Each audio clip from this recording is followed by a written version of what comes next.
یعنی ما ندیدم، یعنی حتی یک بار فکر میکنم با مادر حدودی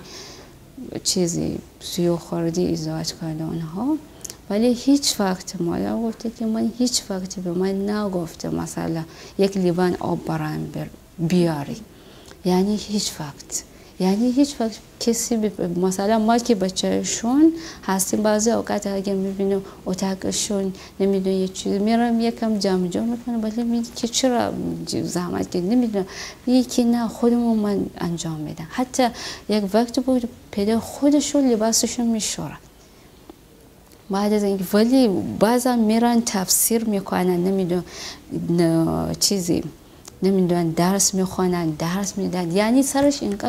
اینقدر شلوغ بود، ولی پدر همه کارهایشون انجام میده. هیچ وقت به من نمیگی شو برو این برای من انجام بدی، نمیدونن یا غذا، حتی غذایشون خودشون گرم میکنن. ما فقط بعضی اوقات میگی که بعد خود اصرار میکنی نه نکنی، من خودم من کار انجام میدم. یعنی این باعث شده ما